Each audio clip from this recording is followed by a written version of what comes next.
you wrote your MCAT because you want to go to medical school, right? And so now the envelope comes and you're shaking away and you open it and it's like you got 25th percentile, just like a quarter of the people who take the test. Well, what does that mean? Well, this is sure all blown to hell, that's for sure.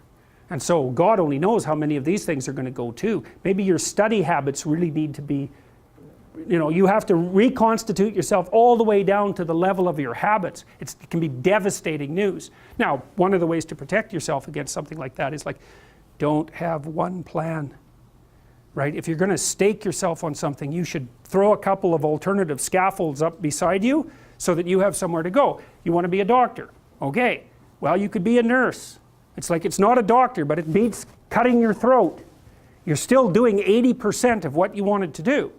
So you want to think about this during your whole life, man. If you're going to take a high risk, you want to scaffold yourself in other areas so that if it fails, the bottom doesn't drop out and you die.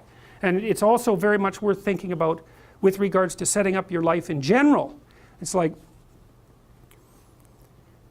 if you concentrate solely on your career, you can get a long way in your career. And I would say that that's a strategy that a minority of men preferentially do. That's all they do. They work like 70, 80 hours a week. They go flat out on their career. They're staking everything on the small probability of exceptional status in a narrow domain.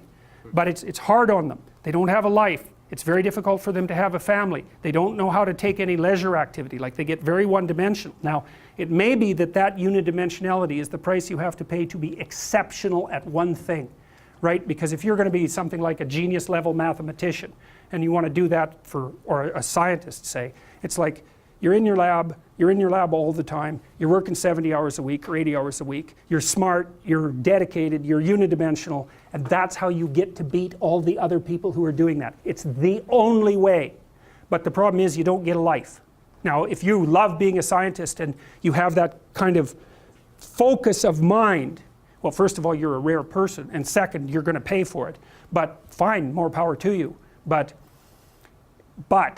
it's a risky business to do that. You sacrifice a lot for it. And I would say most often, if you're speaking about having a healthy life, that isn't what you do. You spread yourself out more. So, you have a family, you have some things that you do outside of work that are meaningful to you and useful. You have a network of friends. Those 3 things alone, or 4 things alone, are plenty to keep you well oriented. And then if one of those things collapses, everything doesn't go.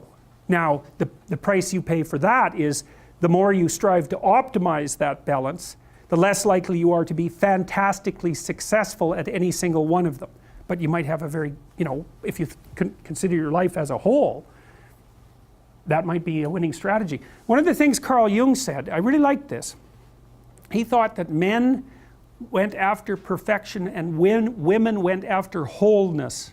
So they're different value, they're different, there's something different at the top of the value hierarchy. So perfection would be stake it all on one thing and look for radical success. Not that all men do that, because they don't, but we're talking about extremes, at least with regards to the men that do that. The wholeness idea is more like, well, it's like I want one thing in my life to be 150%, or I want 5 things in my life to be 80%. Well, there's a lot more richness in a life where you have 5 things operating at 80%, but you're not operating at any of them at 150%. So, and I really believe this because I've watched men and women go through their careers now for a long period of time, and one of the things there's lots of things that produce this, but one of the things that I've noticed is that mostly women in their 30s bail out of unidimensional careers. They won't do them. They won't put in the 80 hours a week that they would have to put in order to dominate that particular area. And it isn't, the reason that they won't do it is because they decide it's not worth it. And no wonder, because why would that be worth it? You have to ask yourself that. It's like, well, you want to be an outstanding scientist. It's like, okay, really, that's what you want, because that means that's what you do. Because you're competing with other people, they're smart, they're hardworking, and if you want to be at the top, you have to be smarter and work harder than any of them. And working hard means working long hours. I mean, it also means working diligently, but in the final analysis, it's also an additive issue. If I'm smart and hardworking and I can crank out for 70 hours a week, and you do it for 30, it's like, in 2 years, I'm so far ahead of you, you will never ever catch up. So, anyways. And I think partly, maybe part of the reason too that women are oriented that way more than men, I think there's two reasons. One is socioeconomic status does not make women more attractive on the mating market, but it does make men more attractive. And the second is women's time frame is compressed, right? Because guys can always say, well, I'll have kids later, and they can say that till they're like 80. Whereas women, it's like, no way, man, you got to get it together by the time you're, let's say 40, but really probably by 35, but definitely by 40, because otherwise it ain't happening. And that's bloody dreadful. Like, the most unhappy people you ever see, no. No. One of the common routes to extreme unhappiness is to want children and not have them. I wouldn't recommend that. You know, you see couples who are in their 30s. 1 couple in 3 over the age of 30 has fertility problems. That's defined as inability to conceive after 1 year of trying. 1 in 3. So it's worth thinking about, because people are very, very unhappy if they want to have kids and then they can't. Man, you're in the medical mill for 10 years if that's what happens to you. So, okay, so anyways, back to this. I think what I'll do, what time is it?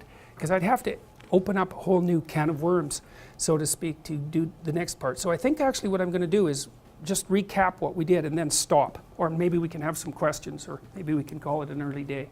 Okay, so what is the fundamental issue here? What did we discuss today?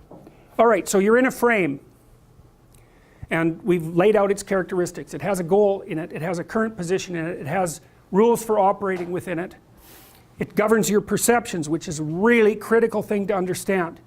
And while governing your perceptions, it tells you what's useful to you and what gets in your way, but most importantly, it tells you what you don't have to pay attention to it. So as long as your damn frame is functional, you can ignore most of the world. And that means your stress level is way lower than it would normally be.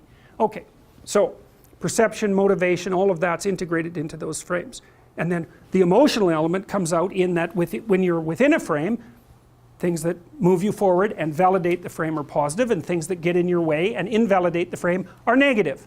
And then the next issue is, well, if your frame is invalidated, exactly what does that mean? And you can't answer that without thinking about the hierarchy of frames, because if you're lucky, it just means your frame needs a minor alteration. That would be equivalent to Piagetian assimilation in some sense, right?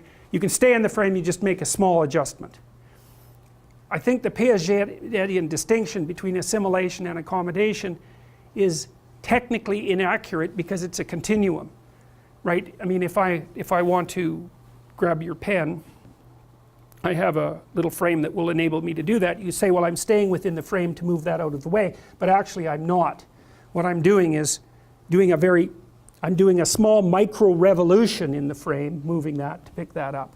And so I think accommodation, there's no hard distinction between assimilation and accommodation. It's a continuum. So you'd say, well, if the top end of your map gets blown out, that requires accommodation. And if it's just a little micro change at the bottom, that's assimilation. But there's no real difference between this except for scale. And there's kind of a continual scale, not an absolute dichotomy. So, okay, so anyways, back to the emotion. Something happens and it isn't what you wanted. What does that mean? Well, it could mean anything. What you do is you start trying to micro-adjust the frame at the highest level of resolution, but then you might find that you can't do that, so you have to jump up to the next one. You have to jump up to the next one. You have to jump up to the next one. And each time you do that, the psychophysiological cost increases. So,